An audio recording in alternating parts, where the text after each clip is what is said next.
And a 0 wipe score is a perfect score. It is the blemishless face of a 15-year-old girl. That was creepy. Wow. Anyway, Big D. Hold on, let me try that again. No, I like that. Cold open. Yeah, it's the cold open. Yeah. No. Okay. Remember when we first met John McClane? Argyle picked him up from the plane and took him down the Nakatomi Tower at the Christmas party. And the terrorists were overzealous, but it was sweet when they killed Ellis. And with a little help from Alan, John McClane kicked ass. Welcome back to Shat the Movies, the podcast where we answer the question, were the movies we loved when we were growing up really that good? Have you ever caught yourself thinking, why don't they make movies like they used to? Can you still remember spending your Friday night searching for the perfect movie rental at Blockbuster Video? Do you know what Blockbuster Video is? If you answered yes, then this is the podcast for you. I'm one of your hosts, Gene Lyons, and alongside me are my two co-hosts, Ashley Schlafly. Hi, y'all. And Big D, Dick Ebert. Good evening. And each week, we take a look back in time and decide if our favorite films still hold up. The movies we cover are chosen by you, the listeners, who generously commission the films you love. If you'd like to see all the movies we have covered, will cover, or just want to choose one for yourself, please visit shatthemovies.com and have a look. At the end of each podcast, we'll provide you, the audience, with the number of wipes each movie would take to get off your respective butts. So thank you so much for listening. If you haven't already, hit that subscribe button and share with a friend. It's how we help the podcast grow. Additionally, please subscribe to our sister podcast, Shat on TV, where we review TV series such as Westworld, Taboo, American Gods, Game of Thrones, True Detective, Watchmen, and we currently are doing Lovecraft Country, the new release from HBO. You can find all that information or past episodes at shatontv.com.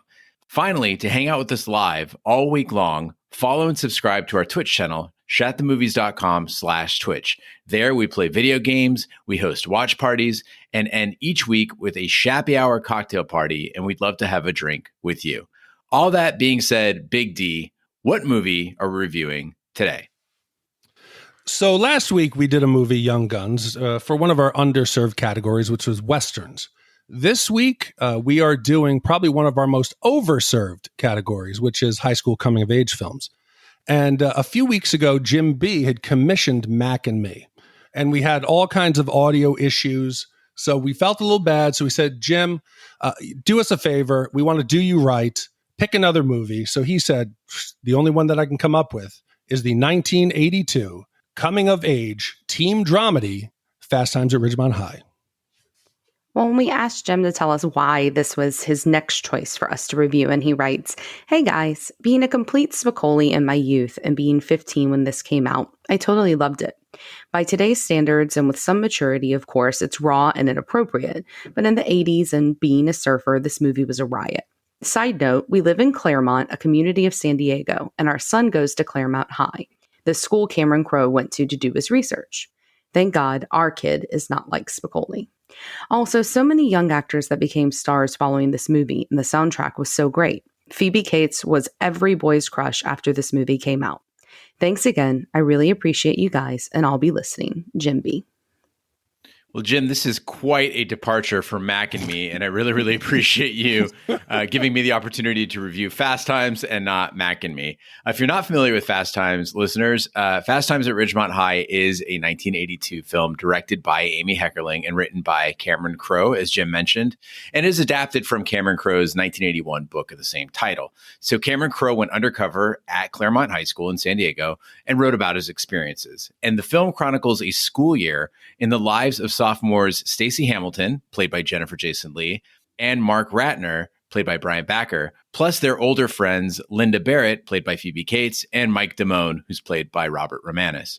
The film ranked 29th among U.S. releases in 1982, ultimately earning more than $27 million, 6 times its $4.5 million budget. On Rotten Tomatoes, Fast Times at Ridgemont High has an approval rating of 78%, based on 50 reviews, with an average rating of 7 out of 10. Roger Ebert, whoever that is, called it a scuzz pit of a movie, but the film does rank number 15 on Bravo's 100 Funniest Movies and number 2 on Entertainment Weekly's list of the 50 best high school movies. Fast Times inspired a short-lived 1986 TV series for CBS, also called Fast Times. And in 2005, Fast Times at Ridgemont High was selected for preservation in the U.S. National Film Registry by the Library of Congress as being culturally, historically, or aesthetically significant. Now, Big D and Ash, I'd like to know if it was significant to you. Big D, what is your memory of Fast Times at Ridgemont High? So when this movie came out, it was right before my 9th birthday. So I was way too young to understand it or to see it in the theaters. I didn't understand the whole high school vibe because I was still in 3rd grade at the time. So I don't remember when I first saw it, but the only thing that makes sense is it would have been an HBO movie after my parents went to sleep, because I remember my friends talking about the infamous Phoebe Cates pool scene. That's what boys do. You know, they don't talk about the plot. They talk about, you know, if there's some hot girl. So they were like, you have to see this movie. You have to see this girl. I watched it, and at the time I really didn't get it.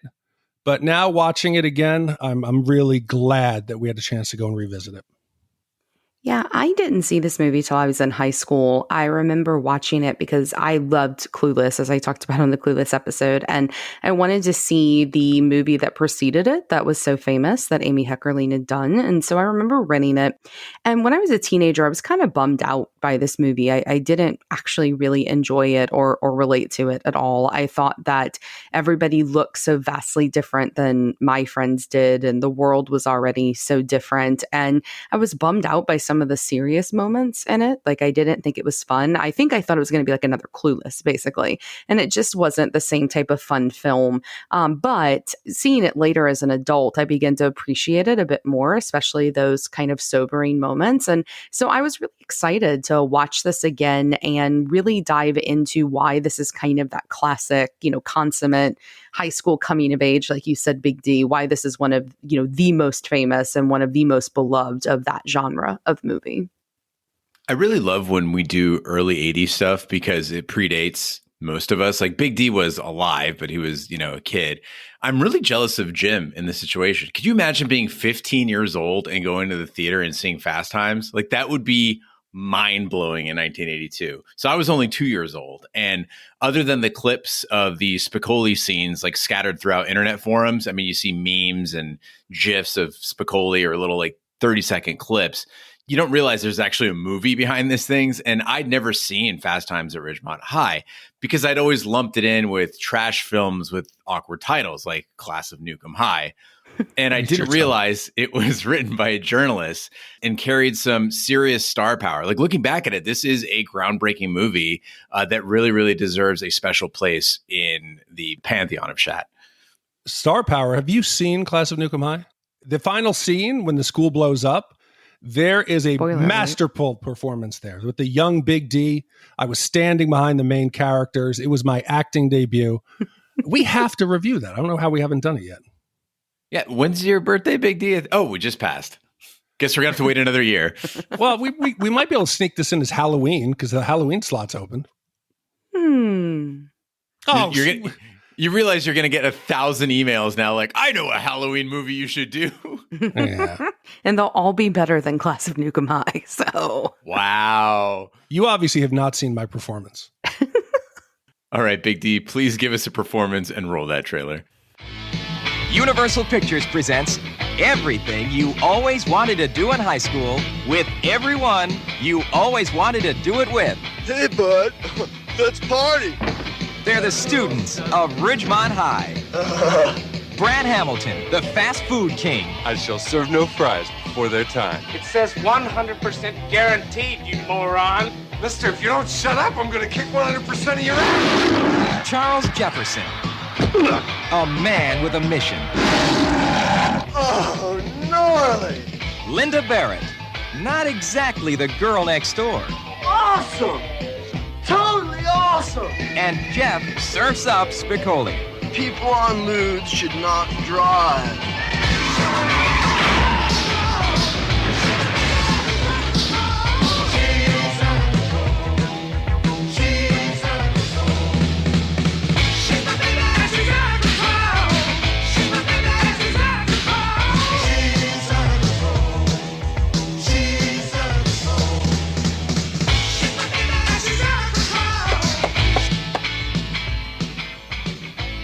my skull. I'm so wasted. See Fast Times at Ridgemont High.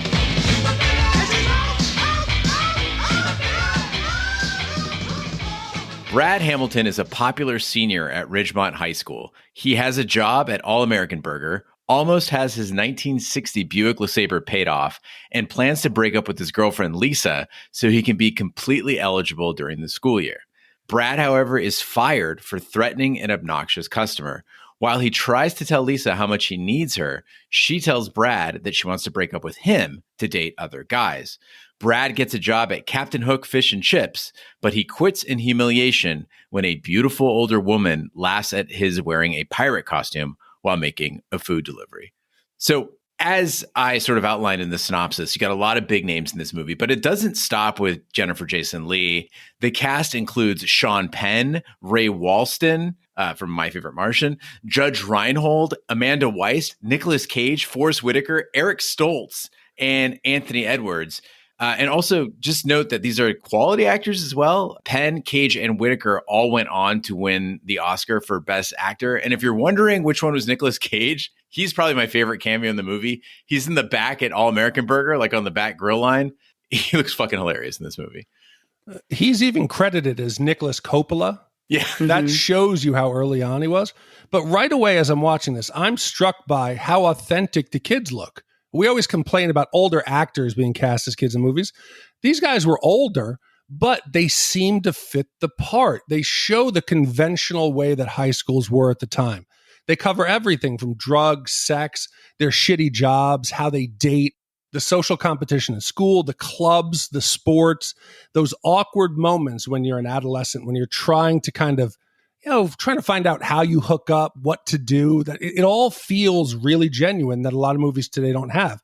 And like you said in the intro, in 1972, Cameron Crowe graduated from high school. 7 years later, he went undercover for an entire year. He didn't just go in for a couple months and do some research.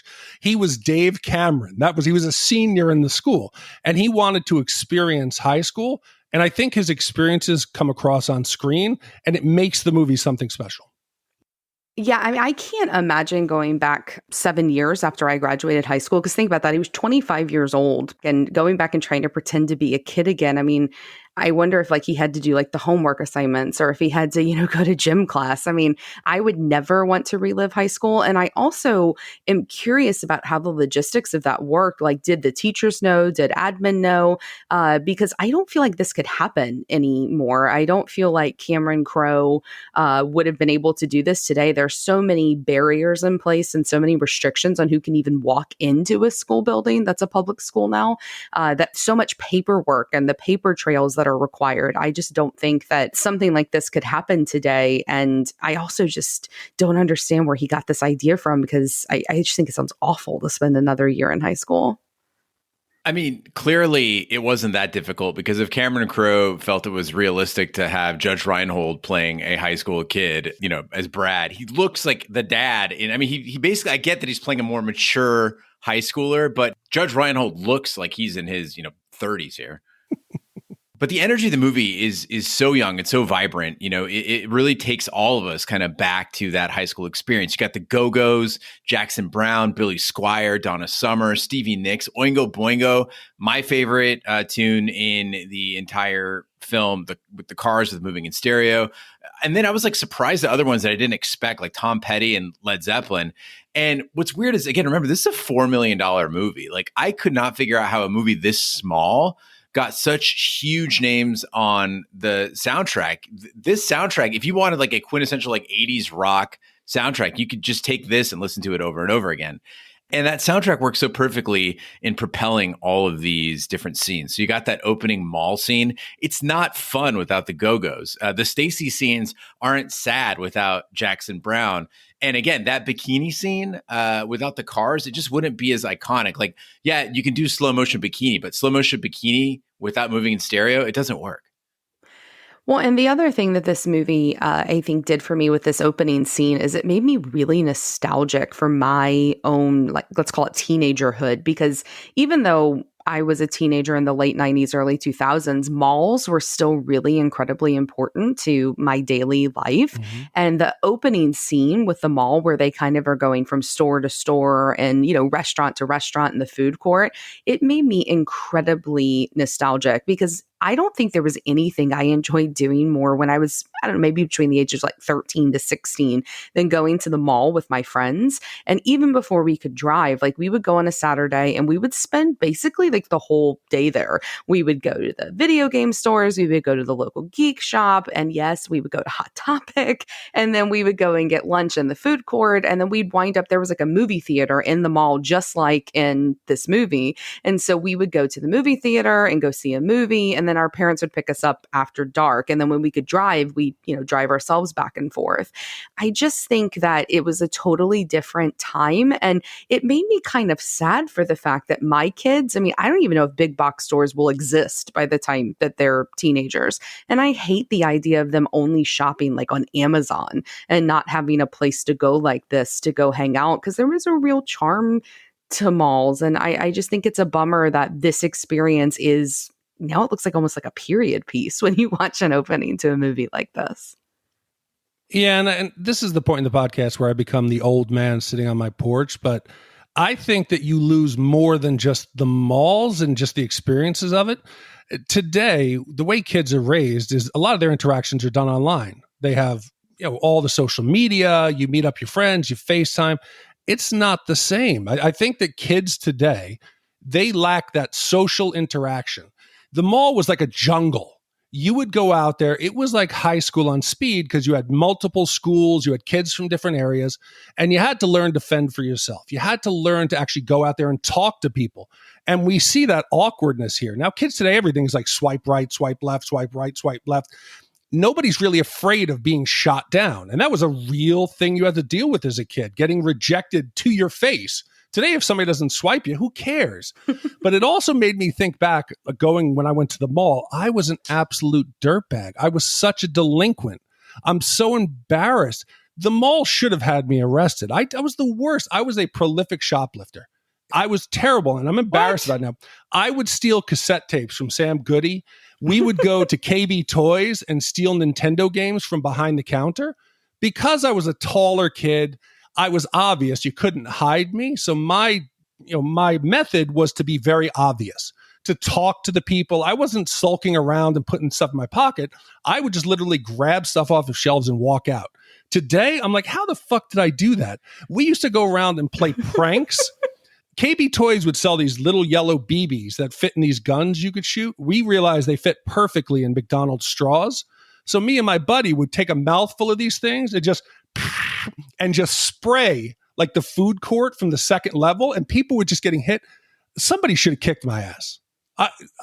It would have made me a better person quicker. Instead, we just armed you and prepared to deploy you overseas. Yes. Great plan, United States. Well, Brad's sister, Stacy, is a 15-year-old virgin. She works at a pizza parlor at Ridgemont Mall alongside her friend Linda Barrett. One night at work, Stacy takes an order from Ron Johnson, a 26-year-old stereo salesman who asks her out after she tells him she's 19.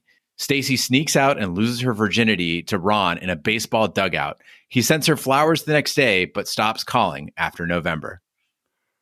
I felt so badly for Stacy because this is not a date. This is clearly a booty call.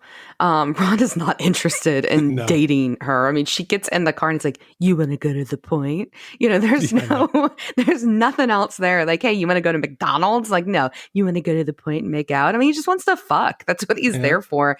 And I feel like this happens a lot, especially with like younger, inexperienced girls in high school. It happened to me my freshman year.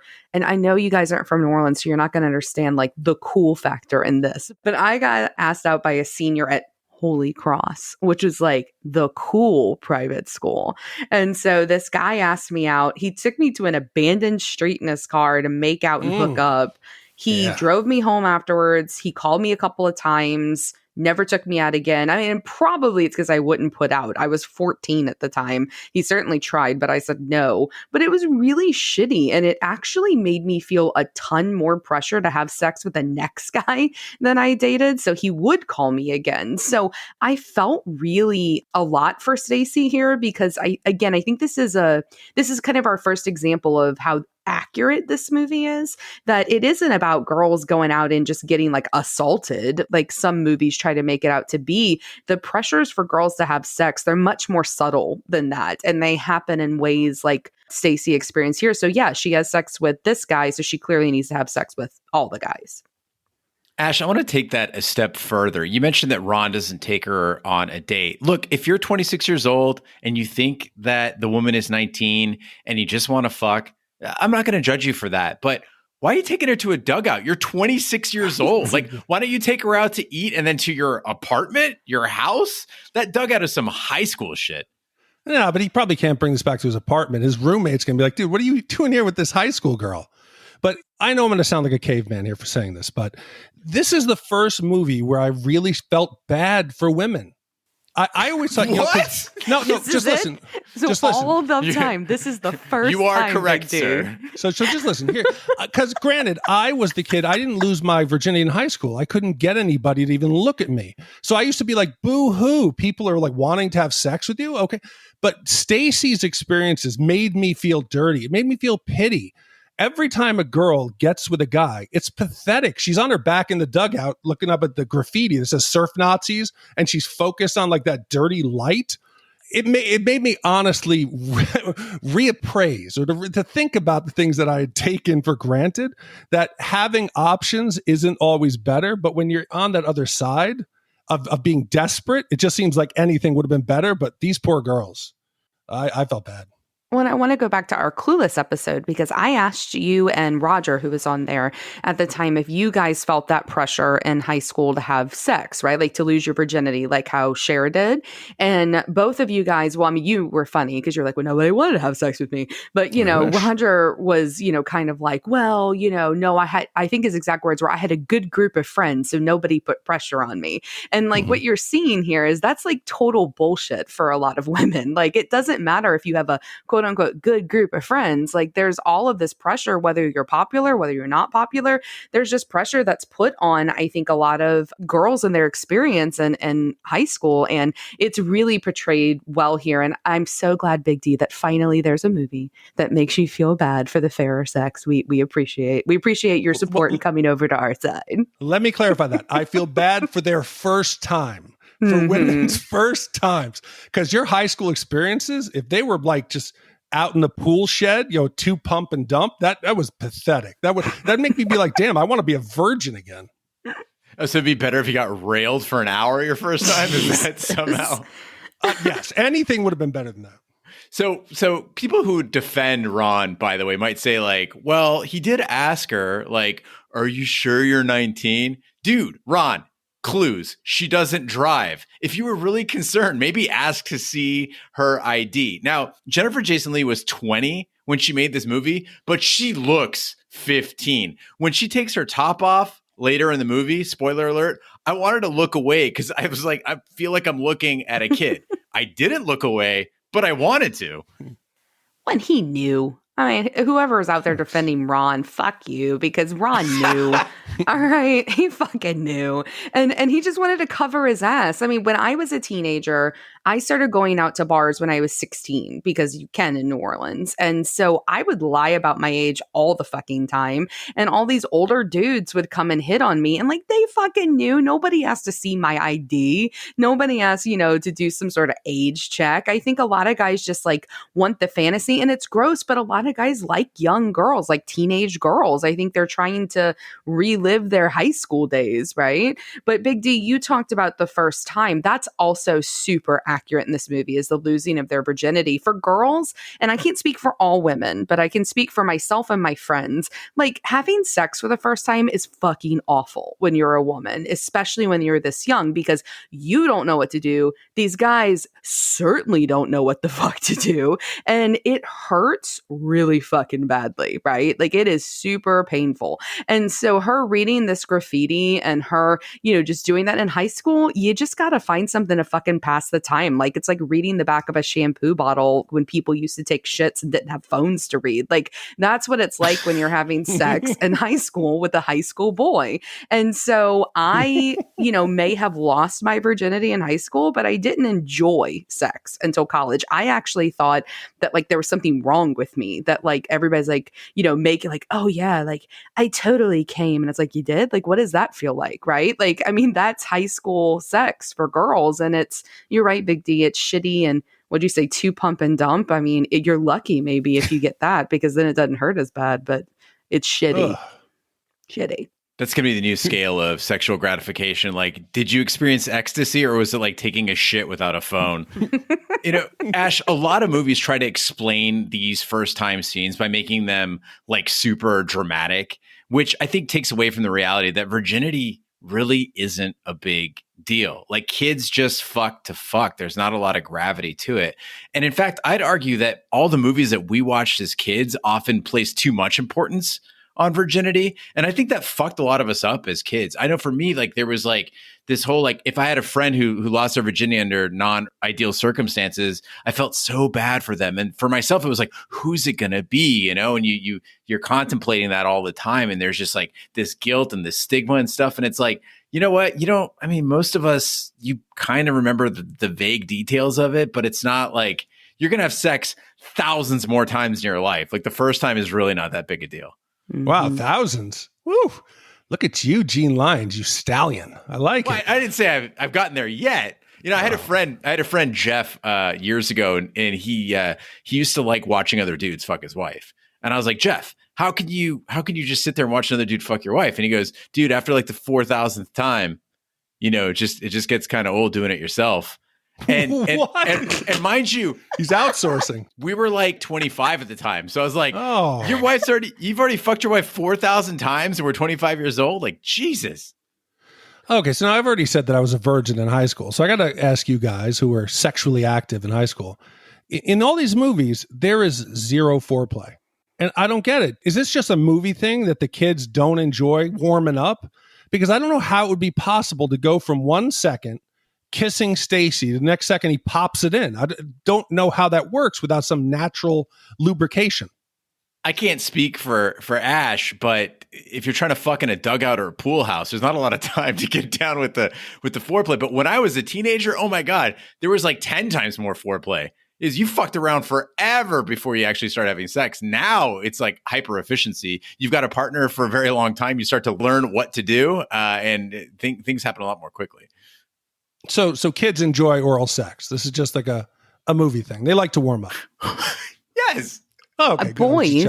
Boys enjoy oral sex in high school. I don't know many girls who had oral sex in high school. I got a couple people you can call. I'm so happy for them. I'm just saying, I think by and large, like, you learn in high school, like, and I'm talking about heterosexual relationships here. That's all I can speak for. But like, I and my friends learned how to give oral sex. We never received oral sex in high school.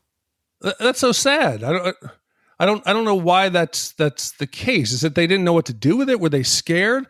But it gets me to another point here, is that, we see what? Are they scared? I don't know. The vagina is so scary. No, well, okay, listen. The vagina is mysterious. I don't want to go down there. The vagina is mysterious. A lot of it's inside. Okay, you really with a guy, a penis, it's all right there. There's no mystery. Why do you think they even joke now about guys who can't find the G spot or where the clitoris is?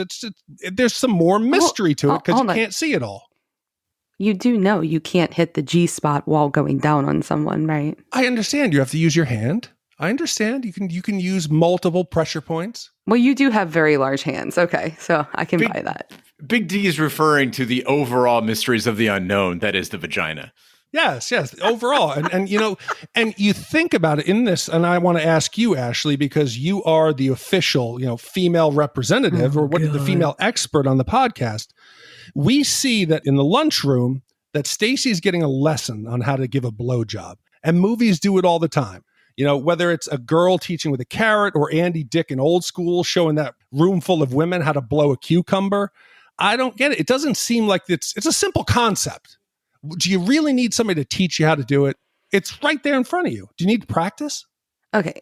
You've clearly never given a blowjob if you think that they're fucking simple. I mean, perhaps like bad blowjobs are simple, right? But like actually good blowjobs are incredibly complicated. You're dealing with multiple things. You've got to have, you know, the one hand on the dick, the one hand on the balls. You got to worry about your teeth. You got to worry about speed. You got to worry about the motion you're making with your hand, like not just going up and down, but twisting it side to side. Like it is a very fucking complicated process, and like that's the thing. The girls teach other, like I never learned how to give blowjobs from guys. I learned it from friends who had figured out, and then eventually from porn too, like watching porn videos. But, you know, but I think that blowjobs are a lot more complicated. If they're good, they're a lot more complicated than you think they are. And I feel very underappreciated. I'm going to speak for all women and feel very underappreciated that you would think that it's a fucking simple concept, because it's not.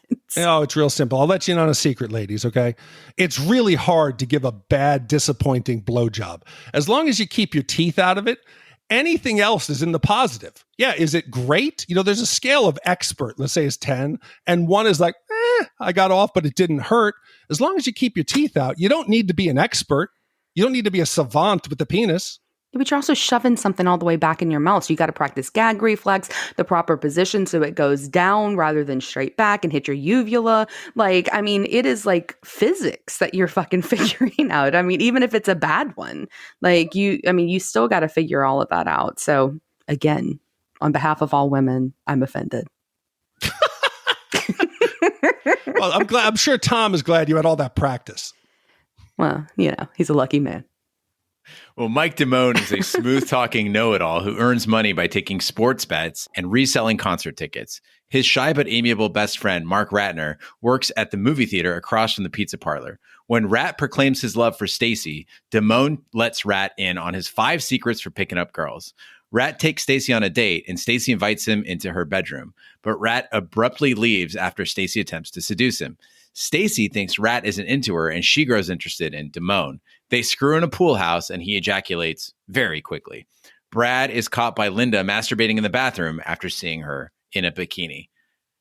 Guys, this is the scene. If there's one scene, iconic scene to represent Fast Times at Ridgemont High, it is the bikini scene. Listen, I'm 40 years old. Phoebe Cates is now 57. I know there's internet porn where I can see anything I want anytime. And I know in previous podcasts, I've said that movie nudity is totally pointless in 2020. But holy shit, this scene from 1982 is still super hot. That water spray, the front clasp bikini, the way it just boop, pops off, the car is moving in stereo. And the best part in it is in the fantasy, Brad is wearing a suit, which just does it for me. Oh, completely. It's amazing. And of course, you know, countless movies make fun of boys getting caught masturbating, or masturbation is a joke. I think that's unfair. You know, I don't know why that is. There's movies where you have a guy fucking an apple pie. And I think it's unfair. Ashley, you felt that I was, you know, not treating women correct. I don't think men are treated, we're the butt of the joke. Why don't we have women masturbation mishaps? You know, it must happen. It must be fairly a common occurrence. Why don't we have women having masturbation, you know, just mistakes? Because the vagina is too mysterious for comedy. It is mysterious, but there's still mistakes. Too scary. They can't show the whispering eye because it's too scary. It'd be a horror movie. Right. And I don't think that most girls have masturbation mishaps. I mean, they make fun of it in Not Another Teen Movie when she's got the vibrator underneath the covers. I mean, that's one. But, you know, I think that most girls start doing this probably around college. And I think maybe women are just better at hiding it than guys are. I don't know. Gene, do you ever have a mishap? You ever get caught? Oh, yeah. Me? Yes. Like on the regular. Yeah. All the damn time. I'm trying to think of like the worst situation, but I think lately I've installed like the little blinders on all of my webcams now that I'm working from home, you know? So it's like I make sure to like I don't trust the webcams. So I'm shutting all of them off. All we need is a Twitch stream where I'm pulling an Eddie and I've just got it out there. So yeah, it's been years since I've been caught, but God, I've been caught early and often. Well, I know we talked really positively about this movie so far, but I'm going to get on my little soapbox about the thing I hate the most about this movie, which is Mike. I hate his character. I think he is a shitty fucking friend. I think that when Stacy comes up and is like, but you're the one that I like, that's when you go back off, right? Like, I got a friend who likes you more. And so what does he do? He goes home with her. He fucks her in a pool house. He turns out to be this, sad little 1 minute man. He walks out on her and he leaves her naked, which I thought was so awkward. He blames her for wanting to have sex later. Shitty, shitty, shitty, shitty friend. If Mike were 40 years old, I would agree with you. But Yes. Damone is a kid. He is Yes. super supportive toward Rat. He's like trying to walk him through the whole thing. He's trying to set him up. He brings him his wallet. I've always made a point of avoiding my friend's romantic interests.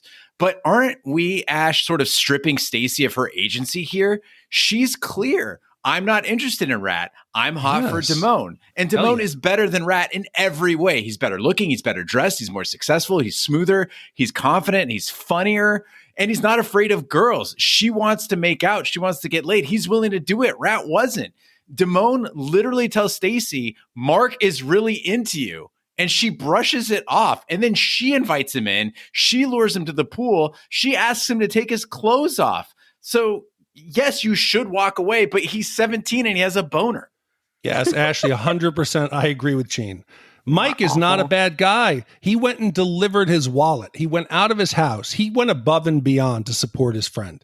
He does everything that a teen boy could possibly do to resist this. There's no way he's going to turn it down. He even reminds her, Mark really likes you. He's doing everything that he can, and you can see him. He's standing outside that thinking, what should I do? What should I do? What should I do? And again, like Gene said, we have to give Stacy some agency. She is she's a blossoming woman. I think she has a right to choose who she has sex with. And people might say, well, Damone's 5 points are kind of scuzzy, right? Like the Dennis method from Always Sunny. But the 5 points are even valid. He does a great job modeling them with that cutout of Debbie Harry. Okay, so point 1, you never let on how much you like a girl. Yeah, don't overdo it. I totally agree with this. 2, you always call the shots. Now, I would argue not always call the shots, but how many times have you seen a relationship where there's stress because nobody can make a decision? It's helpful if a person is at least assertive and then you can have a counterpoint, right? It's much better to say, hey, should we go get pizza? And the other person say, no, I don't like pizza, rather than what should we get? Yeah, and it doesn't have to be assertive. It could be decisive. Hey, what do you want to do? I don't know. What about you? Just make a decision. Rule 3 is act like wherever you are, that's the place to be. I love that one. Hey, isn't this place great? You never have a fear of missing out, right? How many times have you been out on New Year's Eve on a date and you're like, oh, is this like, should we go somewhere else? Blah, blah. You're ruining the time. Just act like where you are is the cool place. 4, when ordering food, find out what she wants and then order for both of you. It's a classy move. It's just old school.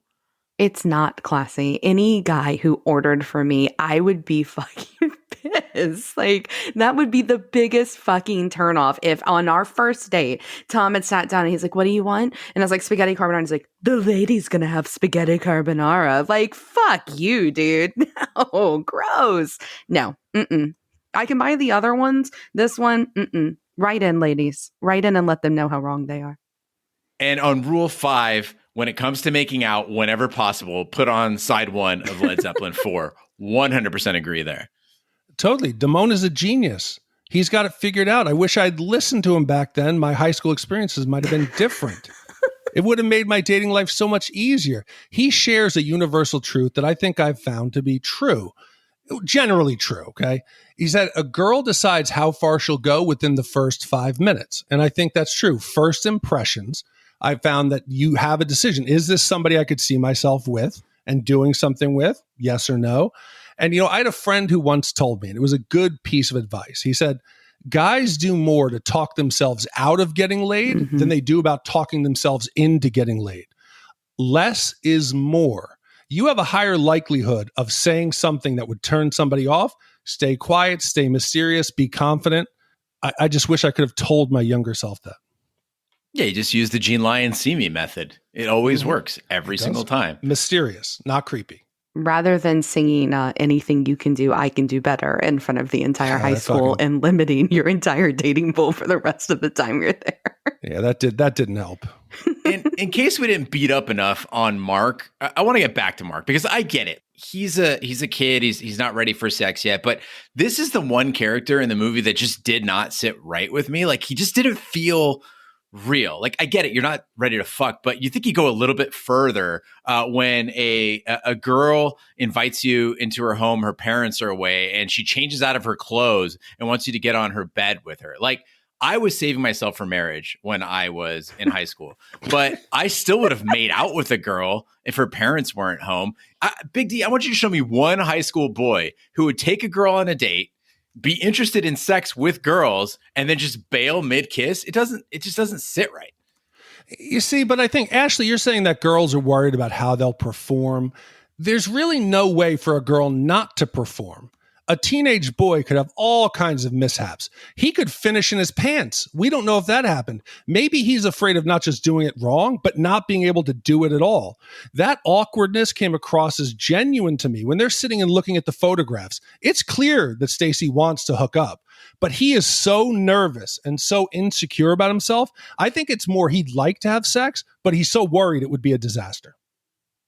Ash, you're making a face. And I don't think what Big D is saying is that it's easy for girls. What he's saying is that if you were totally not into it, you could still just be there and like the guy's going to like probably not notice because guys are fucking stupid. But for guys, if you're like nervous and you can't get it up or you come too soon, like that ruins it, right? Women are much more perceptive than men. They can be disappointed in many more ways.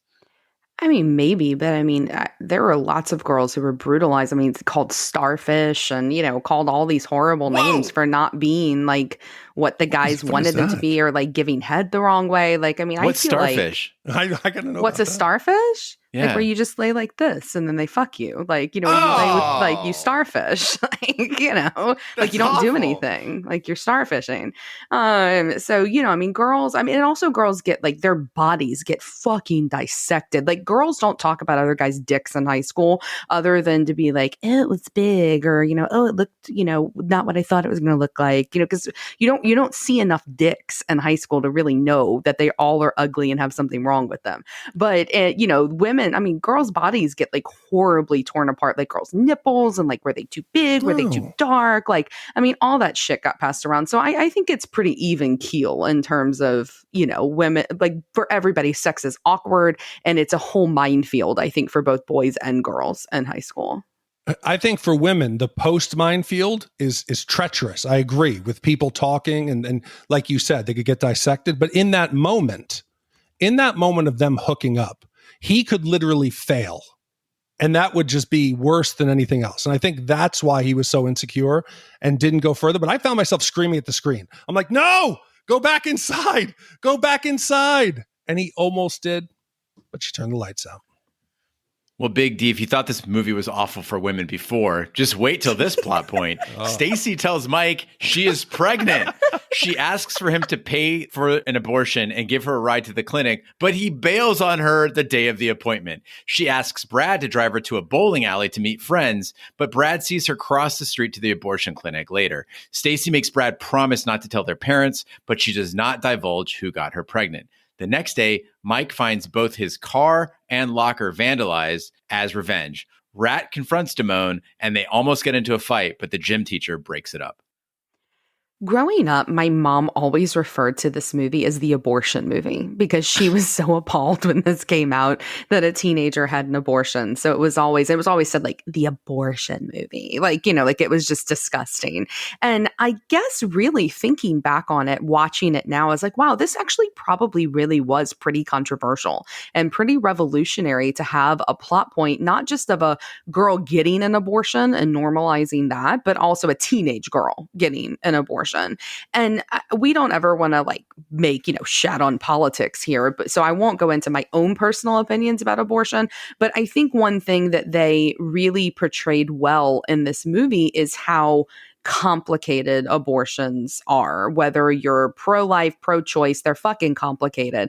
And you feel really badly for Stacy here. I have personally nursed multiple friends through abortions, both medical abortions where you just take a pill, or the surgical abortions, which is what you assume Stacy had here because they didn't have the pill yet that you take.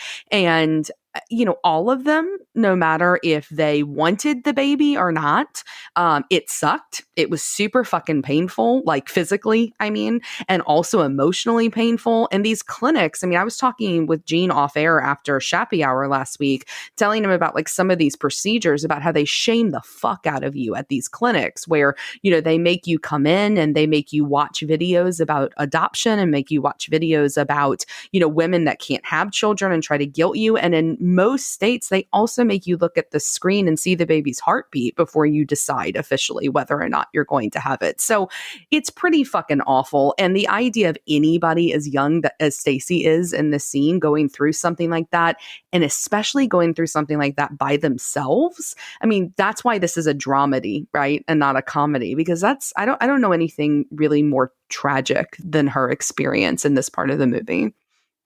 Yeah, Ash, like you, I've nursed friends through their abortion and kind of recovery after abortion. And I've driven a few friends to their abortion appointments and at times even paid for them when my friends didn't have the money to pay for their own. And at the time, I don't know if it's still the case because it's been a decade since I've done it. But Planned Parenthood would help on a sliding scale. So like depending on your income, they would charge you differently to get the pills to, have the medical abortion. One time I drove a friend to their appointment in downtown Chicago in the Loop, and I wasn't paying attention. Like it was, I was trying to attend to her and make sure that she was comfortable. And so I didn't want her to have to walk very far or take the train. So I parked like in the Loop parking. We went into Planned Parenthood. They were super cool about it. It cost very, very little. And in fact, once we left the place, my parking fees were more than the abortion itself. But since that day, I've always been donated to Planned Parenthood. I think their mission is super important. Not to get too political about it, but they do things other than abortion, guys, and support Planned Parenthood if you can. Yeah, and not to be political, but whether you're pro-choice or anti-abortion, I don't think it matters. Just don't ever think that a woman would make this choice lightly. All the people I know who've had them, this is something that stays with them. This isn't a decision to avoid responsibility. A lot of times, it's the only option that they have. And I think you have to have sympathy because this doesn't go away. I know that you may not be pregnant anymore, but it damages a lot of people. So Damone in the movie, he agrees to pay for half of it and to give Stacy a ride to the clinic, but he doesn't do either. And I know that's a shit move, but I need to come to Damone's defense in this case as well, because this dude, again, remember, is a kid. He bailed because he was embarrassed, right? Like he's supposed to be the money guy. He's Mr. Smooth. He's Mr. Capable, right? And here he can't even come up with $75 to fix this massive problem that he created. And there's a very important scene that might have just slipped by unnoticed. He lives in this like shitty little apartment. I don't think Damone has as much money as people think Damone has. Well, I'm going to very politely disagree with you, Gene Lyons, in your defense of Damone. I think that's fine. I think you're probably right about one thing. He is a kid. And I think sometimes I forget that he's just as much of a kid as Stacy is. I know he's a couple years older, but they're both kids, right? And so I think that does make sense. But I just don't think it's fair that Stacy didn't have the same ability to be like, oh, well, I'm just, a 14-year-old kid. Yeah, and I don't want anybody listening to go like Gene thinks Damone's cool. Like, I mean, Damone is pretty cool, but no. But the point is that it's an absolutely unforgivable and shitty thing that he does. It's not cool. I think the point is that like the movie takes the time to show us he's calling people on the phone. He's like, dude, I got to get that money. Like he's trying everything he can, and then what does he do when he can't come through? He doesn't show up, and then he like has his mom say that he's working in the garage, with his dad. He's hiding. He is reverted to a child from thinking he's a man because he's failed in every way. Right. What's he going to do? Like show up and pick her up and be like, hey, I don't have the money. Yes, that's what he should do. Right. But he should fucking sell his car. He should fucking sell his clothes. He should like sell his TV, whatever he's got to do to get that money. Totally agree here. What I'm saying is that his behavior is understandable for a kid. If you're our age and you do that, fuck you. Like you are old enough to know better. Yeah. Well, Jeff Spicoli is a carefree stoner and surfer who runs afoul of strict history teacher, Mr. Hand. One night, Spicoli wrecks the 1979 Chevy Camaro Z28 of Ridgemont star football player Charles Jefferson. Spicoli makes it look like the car was trashed by fans of Ridgemont's rival, Lincoln High. When Ridgemont plays Lincoln, Jefferson thrashes several of Lincoln's players and almost single-handedly wins the game.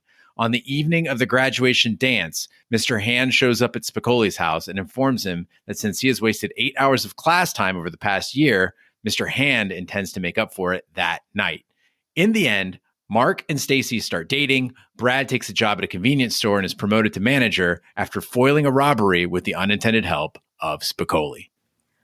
Let's talk about Mr. Hand. I think this guy is totally out of line in this movie. And I get he's, a parody and all of that. But, what teacher cares that fucking much about what they're doing? I just can tell you, honestly, because I know for sure they don't care that much. They're just going to let the guy fucking pass or they're going to fail him. I kind of feel bad for Mr. Hand because I don't think he has a life of his own because of the fact that he's able to show up there and do this for him. And it's kind of sad, but if I'm Spicoli's parents, I'm calling the school because I think he's getting pretty close at this point to harassing him. And most teachers, if they've got a kid that's as annoying as Spicoli is, where he's ordering fucking pizzas in the middle of your class and having them delivered, like you're just glad to get them the fuck out the door and never have to see them again. Well, I know I'm old because I agree with Mr. Hand. Like, I love yes. that he's obsessive, Yes. that he really gives a shit. The dude wears a suit to class Yes. every day. He's actually having a dialogue with the students. He hears them. He's interacting with them. This man is striving for greatness, regardless Yes. of the half-assed world all around him. Yeah, Ashley, you want the parents to call the district and say he's harassing them? We need more Mr. Hand. That's what we need. I love him. He is the type of teacher that America needs. He cares about teaching the kids. And when Spicoli takes away his time from being able to focus on the good students, he gets pissed. So when he shows up at his house and says, I'm going to reclaim my hours, he's taking the time to not only educate Spicoli on American history, but also to teach him a lesson. And he's dedicated to the kids. Even when at the end, when he's walking out, Mr. Hand shakes Spicoli's hand and says, Aloha, Spicoli. He says he's going to pass him. He's a good dude. He cares enough to do it. I don't think you should be calling the district. I think you should be saying, Mr. Hand, do you have any other friends who are going to teach? Because he holds people accountable. And in the end, he cares about the kids more than his own time. I love him. And he's like, no, I don't have any friends. That's why I'm hanging out with Spicoli tonight. But listen, it's not a Mr. Hand versus Spicoli in this because Spicoli's also a fantastic character. Now, guys, we've been working from home now. We're doing a lot of things that we were told just a year ago was impossible to do. Sorry, Ash, I know you're not, but we're doing things that we've been told we could not do. Spicoli's just a visionary, man. He's like, if we're going to be in class and we're going to have to learn, I'm going to have to sit here. Why not enjoy a pizza while we're doing it? It makes sense to me. He makes me want to do high school all over again. I fucked up. I should have been a stoner. Being a stoner looks fucking awesome. It really does. And I guarantee you that Spicoli, he will enjoy his life more than any other character in the movie. He'll probably still live in a van. He'll be down by the beach. But like he says, all he needs is some tasty waves and a cool buzz, and he'll be fine. I envy that philosophy. The people who can get by with less, lead a simple life. I envy it. I don't think I could do it because I enjoy my stuff and I enjoy the ability to do things with money. But the people who can do this, man, it's got to be a free spirit that has to just be so liberating. Yeah, they got that sweet van. They're always having a good time. I can honestly say, guys, that all my achievements that I won in high school, all the honors and the accolades and the trophies and the awards or whatever, they didn't get me any further in life. I could have fucking smoked weed and lived in a van and still come out about where I am today. And Spicoli kind of falls into that clique of stoners, but he's not like relegated to that role. And, movies like Heathers and The Breakfast Club, which are both terrific movies, they made us all think that high school was like this heavily segregated, like gang environment with strong group identity, right? You were the jock, you were the stoner, you were the weirdo, you were the princess. And Fast Times is so different because it rejects all of that. Like Damone is kind of a smooth talking money guy, but he cares about football games. Spicoli is accepted by the smart kids. They think he's pretty cool. And it's much more like real life where every student is a mix of different interests and friend groups. Nobody's just pigeonholed into one thing. Yeah, I agree. I mean, because you mentioned the Breakfast Club, like I certainly was like a weird mix of like a brain and a basket case and a little bit of a princess because my parents really spoiled me. And so I don't think that cliques are quite as defined as they are in most, high school movies. But I will say the criticism I think that I take away after watching the whole film that I did really enjoy is that the movie really moves by quickly, which normally isn't a problem, but this one moves by so quickly. You almost feel, or at least I did, that you have like snippets of things happening, but that nothing of substance other than with Stacy actually happens. And there's this big, large cast. They almost all have like their own little mini movie. And while I don't think it is necessarily a bad thing, it doesn't necessarily work great either. And so I think that while it's a smart idea to play the plot that way, it doesn't necessarily make it the most enjoyable in terms of watching. See, I saw it exactly the opposite, Ash. I thought it was completely reflective of the high school experience, and it made me reject other high school movies that have these like soaring storylines and like somebody's going to make a big change. Like there's that makeover scene, and then the jock becomes smart and sweet, or like the nerdy girl, she becomes the cool one. And I was like, no, that's not high school. And this is exactly how I experienced high school. There were kids that I would start the year out with that I didn't even know by the end of the year, right? And nothing fucking happened, but you thought it was important. Take out a high school yearbook if you have one and look at what people wrote in there. You're like, what the fuck are you talking about, Aaron? What the shit was that, Seth? I don't even know what you're talking about, but it was some inside joke that we had, that meant something then. It doesn't mean anything now. I saw snippets of the lives of hundreds of kids around me, but nothing happened. It was this movie. Yeah, I mean, I don't have any yearbooks because I lost them all in Katrina. But if I had them, I think that would be true. But see, I didn't go to school with hundreds of people. My graduating class was 119.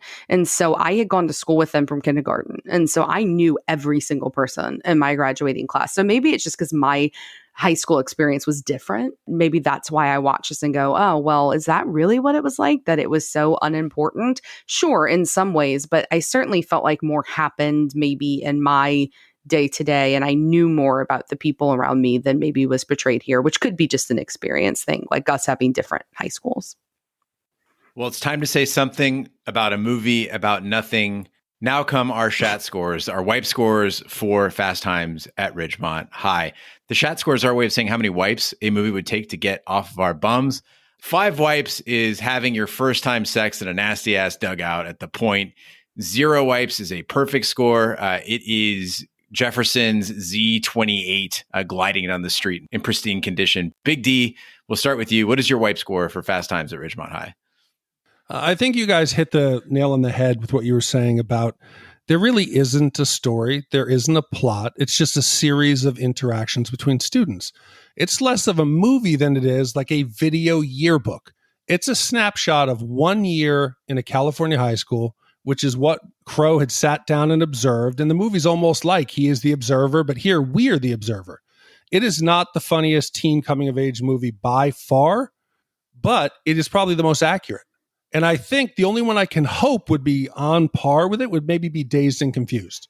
But I haven't seen it recently, so I don't know. I'm hoping that could be. But I think it was a wonderful snapshot. It was genuine. It was authentic. It came across as real. And for that, I really got to give it credit. Is it perfect? No. But I think it's a 1.25 white movie. It's much better than average. I wouldn't probably watch it again for a long time. But I can't deny the impact it had on the genre or the quality of everything that we see on screen. Yeah, I think there's nothing to argue with here about it being a good movie or not, because I think it is. I think it's a great movie and it holds up surprisingly really well. I feel like if you move that setting that the movie's in this mall and you just moved it into, I don't know, someplace else and you added social media, I think it would play well today. I think it would be representative of a lot of the things that happen in high school today. I will say the acting is really great. I think that their characters, other than Judge Reinhold, really look and act like teenagers. I think it's just dark enough to show how painful high school is, even for people who were kind of on like the subset of popularity. But this is no Clueless, right? Because you can't help but compare it to that because it's Amy Heckerling's other movie. I think Clueless is a much better movie than this just because it's so much lighter and is more charming. But this film is also good. So when thinking about that, I gave Clueless 0.5 wipes. I gave one of my favorite teen films, Heathers, 1.5 wipes. I think that this is as good as Heathers with a bit more plot to chew on. So I'm giving this one somewhere in the middle there of 1.25 wipes. So that's 1.25 wipes from both Big D and Ash. For me, Fast Times at Ridgemont High holds its own against more than a decade of high school films that followed it. Remember, this is kind of like the prototypical high school film. This one came before many of the other ones that we've reviewed. They're all imitators. Like, this is the original, and it's the best of the bunch. This world looks cool. It looks exciting. It looks human. And what stuck out to me is you can tell that this was written by a journalist who really took a look at kids of the early 80s and saw the world through their eyes. Like Crowe's work as an undercover and then writing his book and then basing this off of his book. There's a reason why it received so much praise and really put him on the map. Honestly, I'm just fucking jealous that unlike Jim B, I didn't get to live this, you know? And so I'm grateful for a taste of what it was like. Guys, would I go back to 1982 as a teenager? In a heartbeat. This is way cooler than anything we got. So for me, it's one wipe. Combining our scores of one wipe from me, 1.25 from Ash, and 1.25 from Big D, that gives us an average Shat score of 1.16 repeating wipes for Fast Times at Ridgemont High. So Gene, with a score of 1.16 repeating wipes, that now places Fast Times at Ridgemont High alone in the 35th spot. It is slightly better than Coming to America, Raising Arizona, and The Karate Kid, and it is slightly worse than Toy Story, The Terminator, and Seven. This is where it starts to get painful, man. When I start putting movies above other movies that I really love, fucking Raising Arizona, I got some soul searching to do, guys. I think it's better than Raising Arizona. Not by much, but I mean, I think it's a little bit better. I mean, it's so hard at this point. I mean, you're getting the top 50 movies that we have. I'd watch almost any of them again. They're all great movies. All right. Well, thanks, Jim B, for your commission. We have an email actually that came in about Fast Times at Ridgemont High. Ash, would you do the honors of reading that? Yeah. Hey, everyone. One of my all-time favorite 80s movies is Fast Times at Ridgemont High. While I was too young to see it when it was released, I was 12 at the time. In 1982, my very cool uncle gave me his book copy to read instead. What made my uncle so cool is that he himself was a screenwriter, living a very non-Hollywood life. My uncle Roy Nimerson was actually featured in Entertainment Weekly in 1994 about the success he enjoyed as a screenwriter who hadn't seen his movies come to the big screen. He was a wonderful man, writing not only screenplays, but one-liners for comedians such as Johnny Carson and even books, the Hardy Boys and Fright Time series, which was like Goosebumps. My uncle Roy passed away in 2001, and I miss him deeply. My son was born later that year, and he is named after Roy to honor his memory. I hope you consider my favorite 80s movie and maybe even mention my cool uncle. Thanks for a fantastic podcast, Stacy P. So, Stacy, thank you very much for writing in and sharing your story. And these are the emails I love, that the podcast can kind of remind you of those experiences that you had when you were young. And we want to say Uncle Roy was a pretty cool dude. There's a link to an article about Roy, so I'm going to put that into the show notes. But thank you for listening and thank you for sharing. Agreed. Thanks, Stacy. And thanks, Jim, for your thoughts on Fast Times at Ridgemont High. Big D, what is the movie we're covering next? Next week, we're going to go in a completely different direction.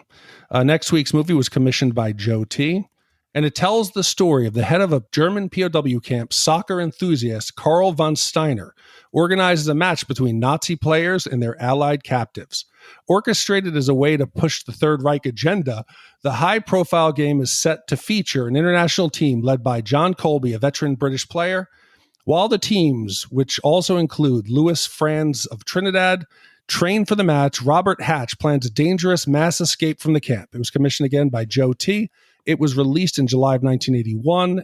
So we go from high school cliques and Spicoli to pushing the Third Reich's agenda. Little different film this week. Yeah, stick around for the trailer to hear that one. Thank you, Jim B., for your commission. Thank you to all the people who have commissioned films for Shat the Movies. That concludes this week's episode. Please be sure to follow us on social media and share with a friend. We're on Facebook, Twitter, Snapchat, and Instagram at Shat the Movies. You can email us, hosts@shatthemovies.com. You can also support the podcast by shopping our Amazon affiliate link, completing an anonymous survey to help attract advertisers, buying our merch, or commissioning your own movie. You can find all of that support information by visiting our website, shatthemovies.com. Also, you can check out our sister podcast, Shat on TV, where we review TV series such as Lovecraft Country, Westworld, True Detective, Taboo, American Gods, Game of Thrones, and Watchmen. You can find all that information on our website, shatontv.com. Wherever fine podcasts can be found, including iTunes, Google Play, Stitcher, and YouTube. Be sure to subscribe, and if you stop by iTunes, please leave a review. That helps the podcast grow. On behalf of my co-hosts, Ashley Schlafly and Big D, Dick Ebert, I'm Gene Lyons. Be sure to join us next week for the following movie. How long will it take? Well, you must realize it's my busy time. Everybody wants to escape in the good weather.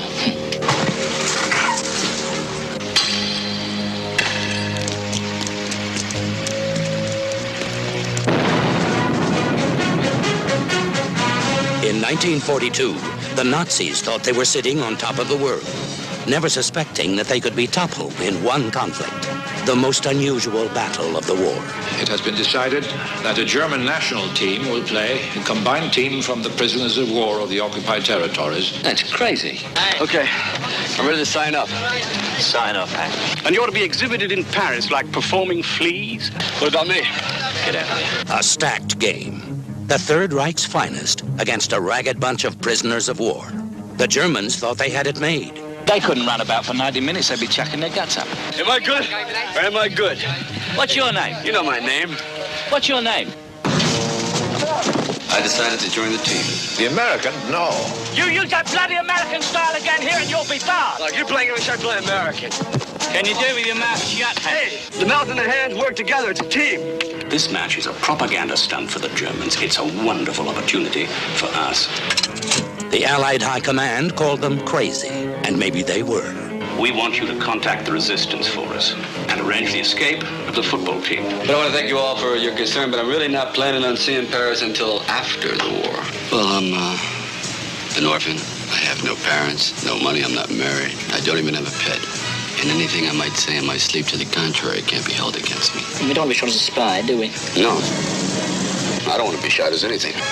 Victory, starring Sylvester Stallone, Michael Caine, Max von Sydow, and introducing Pele. How'd you like to play football against the Germans? Why not?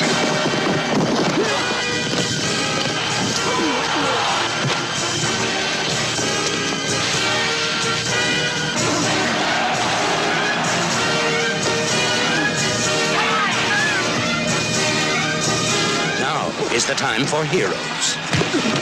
Victory. You've never seen anything like it. Okay, yeah. Finnegan Thomas. One chance before something goes into toy jail. Toy jail? One chance. Now, I love you dearly, and I appreciate your patience. You've been a wonderful little trooper, okay? Doo-doo poo-poo. I want to hear about toy jail another time. Oh, you don't know about toy jail?